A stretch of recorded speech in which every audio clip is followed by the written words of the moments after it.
Баршаңызға сәлем достар, менің каналыма қош келдіңіздер. Бүгін біз сіздермен сабақтағы әдіс-тәсілдермен танысамыз. Менің жұмысымды бағалап, маған қолдау білдіріңіздер. Маған жазылып тіркелуді ұмытпаңыздар. Я жоқ әдісі. Әр топқа немесе жұпқа сұрақтар қоясыздар. Оқушылар я жоқ деп жылдам жауап беруі қажет. Бұл сұрақтарды алдын ала жазып келуіңізге болады, немесе экраннан көрсетулеріңізге де болады. Семантикалық карта. Кестенің үстіңгі жағына сөз таптарды жазып шығамыз. Ал енді кестенің астыңғы жағына оған тиесілі сөз сұрақтарды қойып шығамыз. Балалар, әр сөз табына қай сұрақтар тиесілі, соны плюс немесе дұрыс таңбасымен белгілеп шығу қажет. Семантикалық картада сұрақтардың орнына тиесілі сөздерді қоюға болады. Балалар мұнда сөздерді оқып, қай сөз табына тиесілі екенін табуы қажет. Қадам жаса әдісі немесе табан іздері.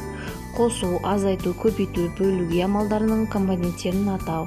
Немесе мұнда оларға байланысты амалдарды қолдануға болады.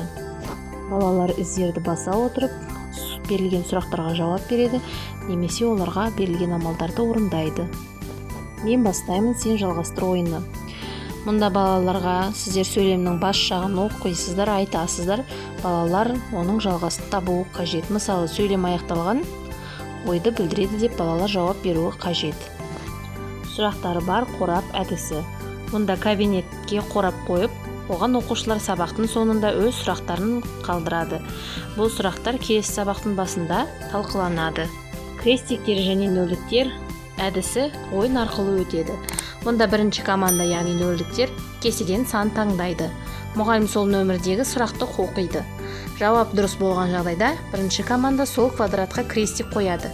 Егер де жауап дұрыс болмаса, екінші команда крестикте сұраққа жауап беруге және де сол квадратқа крестик қоюға мүмкіндік алады. Ойлан бірік бөліс әдісі. Оқушылар ойына келген жауаптарды немесе идеяларды барынша көп жазуға тырысады. Одан кейін олар өз идеяларын достарымен біріктіреді. Және соңында мұғалім бүкіл сыныптың идеяларын талқылауға кіріседі. Тақырыптық теннис әдісі. Мұнда балалар 3 адамнан топқа бірігеді. Одан бөлек 2 ойыншы және де судья болады. Тақырыпқа байланысты сөздер кезекпен айтылады, және де ол сөздер кезек-кезек тоқтамай жалғасу қажет. Топтың 3-ші қатысушылары сөздерді жазып, оның есебін жүргізіп отыруы қажет. Тақырыпқа байланысты қажетті сөздерді көп айтқан топ жеңіске жетеді. Константинополь әдісі.